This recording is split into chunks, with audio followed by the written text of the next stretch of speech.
खुदा की कसम उसकी जबान गुद्दी से खींच के हथेली पे रख देगी अमन रिजवी, इतनी ताकत है मेरे पास। मुझे नहीं, मैं यकीन नहीं करती कि मैं ये कहूँ कि मैं FIR कराने जा रही हूँ, मैं ड्रामे करूँ कि मैं यहाँ पर कंप्लेन लेकर आई हूँ, यहाँ पे कंप्लेन लेकर आई हूँ, वीडियो बना बना के। नहीं, ये क्या तू मोहम्मद की शान में गुस्ताखी करेगा, मुसलमानों को बुरा भला कहेगा, इस्लाम के खिलाफ जहर उगलेगा? तुझे पता है, तुझे क्या लगता है अगर तू इस्लाम के खिलाफ जहर उगलेगा तो तुझे इंसाफ मिलेगा?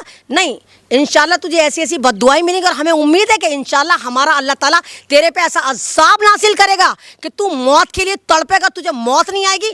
देखो, अगर तुम लोगों को याद हो, ये जो भगवा गेंडा है 5 साल से फड़फड़ा रहा है और 5 साल से चाह रहा है कि पूरा TRP का ख़जाना इसके पास है, लेकिन इसको मिल नहीं पाता। अभी अभी आपने देखा कि मार्केट में एक नया हरामगिरी आया, उसने भी सेम यही हरकत करी थी कि रसूल पाक की शान में गुस्ताखी करी थी और वो काफ़ी फुटेज ले गया। अब इस भगवा गेंडे को ये लगा, स्वरानंद को ये लगा कि फुटेज तो मुझे भी मिलनी चाहिए। इस नहीं, इसका नाम है स्वामी स्वरानंद। ये तो सुअर जैसी हरकत है, देखो स्वरानंद है, जो सुअर जैसी हरकत करे वो स्वरानंद है, क्योंकि इसका धर्म से कोई वास्ता नहीं है। ये कभी भी धर्म पे बात ही नहीं करता। धर्म आपको क्या सिखाता है? धर्म आपको ज़िंदगी गुजारने का तरीका सिखाता है, धर्म आपको देश से मोहब्बत करना सिखाता है, धर्म आपको जोड़ने की एक नीति सिखाता है, तोड़ने की नीति नहीं सिखाता। ये हमेशा, अगर आपको ये देखो, जब पहली बार ये वायरल हुआ था तो इसने एक छोटे से बच्चे की मॉब लिंचिंग करी थी, जो मुसलमान बच्चा था और मंदिर में पानी पीने गया था।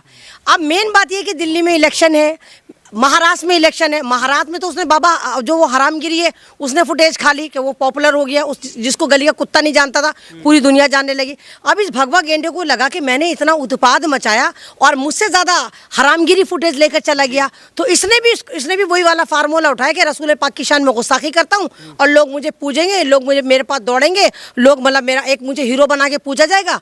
तो यहाँ पर गलती हमारे समाज की भी है। आप लोगों को पता है कि 80% सोशल मीडिया जो है वो मुसलमान कम्युनिटी इस्तेमाल करती है।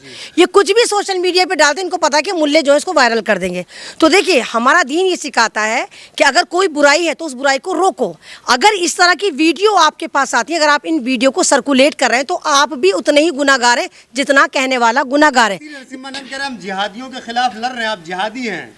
नहीं, किसको जिहादी कह रहे हैं? पहले तो मैं कह रही हूँ तुम उस नरसिम्हानंद, मैंने कहा ना, वो स्वरानंद को जाकर जिहादी का मतलब सिखा कर है। हाँ, मैं फख्र से कहती हूँ कि अमन रिजवी जिहादी है, क्योंकि जिहादी का मतलब है स्ट्रगल करना, लगातार संघर्ष करना। और मैं एक संघर्षहीन लेडी हूँ और एक संघर्षहीन भारत की नारी हूँ जो भारत को बचाना चाहती हूँ। इसी संघर्ष के तौर पर मैं इन जैसे दलालों को, इन जैसे सुअरों के झुंड को जवाब देना चाहती हूँ कि अगर तुम्हें लगता है कि तुम रसूल की शान में गुस्ताखी करोगे तो तुम कामयाब हो जाओगे या तुम्हें कुछ मिल जाएगा, ऐसा कुछ भी नहीं होगा साहब। तो आपको तो वो कुरान, ये तो आप कह रहे हैं चलो कुरान की आयत में है, मैं तो कहती हूँ चलो इन लोगों को तो पता ही नहीं, कुरान में तो वैसे भी नाजायज औलाद है।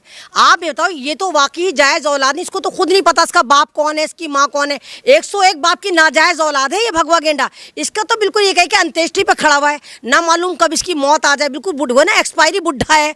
लेकिन वो ये कि भगवा चोला पहनते, इन्होंने तो भगवा को बदनाम कर दिया। आप जानते हो कि पहले संत कैसे होते थे, महंत कैसे होते थे, साधु कैसे होते थे, सन्यासी कैसे होते थे? ये तो बिल्कुल अपोजिट है। ना ये सन्यासी हैं, ना ये साधु हैं, ना अच्छे नागरिक हैं, ये तो देशद्रोही हैं। इनको तो पकड़कर इन पे फौरन UAPA लगाकर ये देश के लिए एक तरह का, ये कहिए कि देश के लिए बॉम्ब की मानद है। इतना नुकसान बॉम्ब से नहीं होता जितना नुकसान इन लोगों से हो रहा है, क्योंकि ये समाज को भी खराब कर रहे हैं, ये लोगों को तोड़ भी रहे हैं, ये समाज में अराजकता फैला रहे हैं, ये नफरत बांट रहे हैं। इन्हीं की वजह से मुसलमानों की जो मॉब लिंचिंग हो रही है, मुसलमानों को टारगेट करा जा रहा है, इन्हीं लोगों की वजह से देश का माहौल खराब हो रहा है। क्या करेंगे अगर ये नरसिम्हानंद आपके सामने आ जाए तो?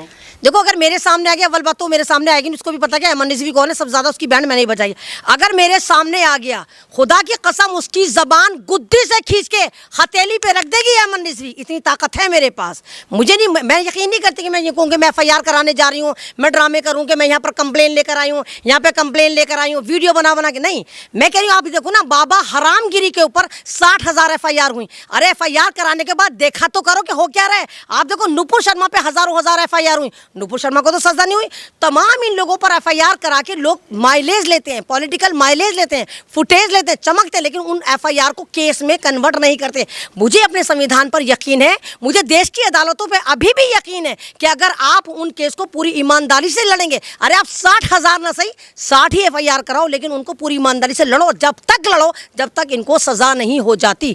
तो लोग सजा तो करवाते नहीं है, माइलेज ले लेते सकते हैं। उनके मन में कोई डर नहीं है, खुले मन से कह रहे हैं कि रावण की जगह मोहम्मद का पुतला जलाया जाए। नहीं, वो तो मैंने कहा ना, वो कहेंगे। देखो, जो सरकारें होती हैं, फासीवाद का एक रूल है कि या तो आप किसी मुल्क को डेवलपमेंट दे रहे हैं। भारतीय जनता पार्टी नील बटा सन्नाटा है, भारत में डेवलपमेंट के नाम पे 0 बटा सन्नाटा है। अब जब इन्होंने डेवलपमेंट नहीं दिया, किसानों को ये खुश नहीं रख रहा है, जवानों को ये खुश नहीं रख रहा है, पत्रकार खुश नहीं है, महिला खुश नहीं है। अभी आप देखिए कि किस तरह किसने पांच लोगों को कैसे घर में घुस के दलितों को मार दिया गया। तो बिल्कुल एक जंगल राज चल रहा है। अब जब इस तरह की हरकतें होती हैं तो देश को बेवकूफ़ बनाने के लिए एक दुश्मन पाला जाता है। और सन 2010 के बाद जो खुल के दुश्मन पाला है, वो मुसलमान को इन्होंने दुश्मन बना के इम्प्लांट करा है। और जितने नफरती चिंटू हैं, RSS की नाजायज़ औलादें, ये तमाम के तमाम सुबह शाम चिल्लम चढ़ा कर मुसलमानों को कोसते रहते, तू जिहादी, तू पाकिस्तानी, तू हिजाबी, तू मुल्ला, तू दाढ़ी वाला, तू मदरसे वाला, हम तुझे ये कर देंगे, हम मॉब लिंचिंग कर देंगे, हम देश में नहीं रहने देंगे। तो इससे ना देश का माहौल ख़राब रहता है। और आप लोग जो ना इसी दहशत में रहते हो, अल्लाह इन्ने वाली बॉडी बोली जल्दी से उसको भेज देते हो, देखो ये नरसिम्हा क्या कह रहा है, स्वरानंद क्या कह रहा है, देखो ये हरामगिरी क्या कह रहा है, देखो ये क्या कह रहा है, ये तो हम पूरे दिन इसी में उलझे रहते हैं। हम नहीं सवाल करते कि सरकार हमारे लिए क्या कर रही है। तो ये भारत के लोगों को भटकाने के लिए ऐसे जैसे तमाम चिल्लम चोरों को मार्केट में लॉन्च करा जाता, और इलेक्शन से पहले इन लोगों को लॉन्च करा जाता ताकि माहौल ख़राब हो। और दिल्ली में आपने देखा, जब पहले 5 साल पहले इलेक्शन हुआ था तो दिल्ली दंगे हुए थे। अब दिल्ली दंगे इनको दूर दूर तक नज़र नहीं आ रहा कि किस तरह ये फिर कन्वर्ट करें, फिर मुसलमानों किस तरह मारें। तो ये फिर नए जो ये भगवा चिंटू हैं, इनकी जमातों को आगे करा जाता है, मुसलमानों को गालियाँ दिलवाई जाती है ताकि मुसलमान भड़के, देश का माहौल ख़राब हो। मंदिर के पास जो है धावा बोला, वहाँ पे प्रोटेस्ट किया, तो क्या लग रहा है कि अति नरसिम्हानंद की हत्या की कोशिश हो रही है? उसको कौन मारेगा? अरे वो जिंदा होता तो इस तरह की हरकत ही नहीं करता। ये तो मुर्दा है। ये नरसिम्हा स्वरानंद तो उसी दिन मर गया था जब इसने इंसानियत के खिलाफ काम करा था और उस बच्चे की मॉब लिंचिंग करने की कोशिश की थी, जो 11-12 साल का मुस्लिम बच्चा था, प्यासा था, मंदिर में पानी पीने आ गया था। ये तो उसी दिन मर गया था। और अभी आपके बगौल के वहाँ पर डासना मसूरी में मंदिर के बाहर लोग धावा बोले हुए हैं, प्रोटेस्ट कर रहे हैं। कहाँ मर गया बे तू? कहाँ पे तू तो बड़ा पावरफुल है ना, तू तो लोगों से कह रहा है कि मैं ये कर दूंगा, मैं करूंगा। कहाँ घुस गया? कहाँ नाड़ा अपनी चड्डी संभाल के घुसा हुआ है?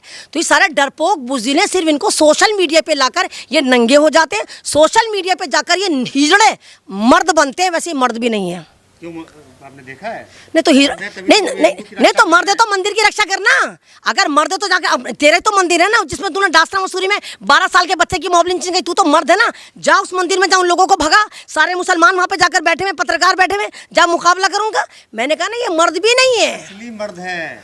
आपके नज़दीक असली मर्द है ना, क्योंकि मेरे ख्याल से तुम लोग भी फिर इसी कैटेगरी के मर्द होंगे कि अगर इस्लाम के खिलाफ बात होगी। मैं नहीं, देखो इस्लाम, मुसलमान का जो इस्लाम टिका हुआ है ना, वो ला इलाहा इल्लल्लाह मुहम्मदुर रसूलुल्लाह पे टिका हुआ है। आप मुझे गाली दो, मेरे हिजाब को टारगेट करो, मेरे महिला सम्मान को टारगेट करो, मैं शायद मुकाबला करूं, लेकिन अगर आप मेरे रसूल को गाली दोगे तो हमारा ईमान हमारे दिल में है। तो हम वाकई में तुम लोगों की ऐसी तैसी भी मारेंगे। और हमें यकीन है कि हमारा खुदा जो बहुत बड़ा मुनसब है, जो बहुत बड़ा सुप्रीम हमारा लीडर है, वहाँ से इंसाफ ज़रूर आएगा। और हिंदुस्तान की अदालतों में भी अगर सही मायनों में मुकदमा लड़ा जाएगा तो इन जैसे नफरती चिंटुओं का जो असली ठिकाना है वो जेल है। सरतन से जुदा करेंगे क्या? नहीं, वो तो तुम लोगों के नारे, सरतन से जुदा मरो। सरतन से जुदा जो करा जाता है वो जिंदा लोगों को करा जाता है, मुर्दा का नहीं करा जाता। अबे इस एक्सपायरी बुड्ढे को मारकर कौन गुनाह बेइज्जत करेगा? अरे गुनाह भी इंसान वो करे जिसमें मजा है। इसमें क्या, मुरे हुए को कौन मारेगा? और हम कानून के दायरे में चलते हैं। हम नहीं मानते सरतन से जुदा, फलां तन से जुदा, ये तुम लोगों ने नारे बनाए। मुसलमान नहीं मानता, मुसलमान कानून पे आज भी मानता है। बेशक मुसलमानों के लिए तमाम अदालतें चोरी हो चुकी हो, बेशक मुसलमानों के लिए तमाम मीडिया चोरी हो चुका हो, बेशक मुसलमानों के लिए सरकार की नीतियां चोरी हो चुकी हो, सरकार मुसलमानों के साथ सोतेला व्यवहार करी हो, लेकिन मुसलमान फिर भी अल्लाह के बाद फिर भी यकीन करता है कि कहीं ना कहीं हिंदुस्तान की कोई एक तो अदालत होगी, कहीं तो कोई ऐसी रात होगी जिसकी सुबह होगी और मुसलमानों को इंसाफ मिलेगा। नरसिम्हानंद से मुझे क्यों डर लगता? अगर मुझे डर लगता तो मैं उसको क्या नाम है, नरसिम्हा स्वरानंद कह रही होती, स्वरों का झुंड कह रही होती। अरे वो मुझसे डरता है, आए ना मेरे सामने, आए मुझसे बात करे, मुझे बताए। जिन लोगों को अपना धर्म नहीं पता, ये वही है जो अपने धर्म के बारे में बोलता है कि बीजेपी की तमाम नेत्रियां जो है वो जब भी नेत्री बनती है जब बीजेपी के मंत्रियों के बिस्तर से होकर गुजर करती है। अरे बीजेपी वालों की तो गैरत नहीं जागी, तब तो उन्होंने नहीं कहा भाई तू हमारे बारे में क्या बोला है। तो ना तो ये अपने धर्म का सम्मान करता है, ना ये दूसरे धर्मों को सम्मान देने के उसमें रहता है। तो ये सिर्फ नफरत का सौदागर है, इनको ठेका मिला हुआ है कि तुम मुसलमानों के खिलाफ बोलते रहो क्योंकि दिल्ली में इलेक्शन है। लेकिन देखा तो यही जा रहा है ना, मुसलमान कहीं ना कहीं मजबूर है अभी भी। नुपुर शर्मा ने कहा, फिर भी नुपुर शर्मा के खिलाफ कुछ नहीं, रामगिरी की कुछ नहीं, जतिन नरसिंहन पहले भी अभी भी कुछ। रामगिरी ने माफी मांगी, शायद तुम लोगों को नहीं पता कि हरामगिरी ने माफी मांग ली कि मेरे बयान को तोड़ मोड़ को पेश करा गया, क्योंकि वो जो चाहता था, वो पॉपुलर होना चाहता था, उस नफरती चिंटू को, उस हरामगिरी को उसकी गली का कुत्ता नहीं जानता था। पूरे हिंदुस्तान में जब उसके खिलाफ वीडियोस बनी और प्रोटेस्ट हुए, इम्तियाज जलील ने कॉल करी, सारे के सारे वहाँ पर मोहम्मद के लिए जमा हुए कि हमारे मोहम्मद जो है हमारे आइडियल है, तो देखिए उसने माफी मांग ली। और दूसरी बात आपने कहा नुपुर शर्मा कहाँ है? Where is Nupur Sharma? नुपुर शर्मा फरार है, नुपुर शर्मा रूपोश है, नुपुर शर्मा जमीन के अंदर है। कहाँ है? नहीं, तो गिरफ्तारी का जब हमें पता ना कि ये तो सरकार की पिट्ठू है ना। नुपुर शर्मा तो खुद बीजेपी के अंदर थी, बीजेपी की पैनलिस्ट थी, टीवी में बैठ कर बकवास कर रही थी।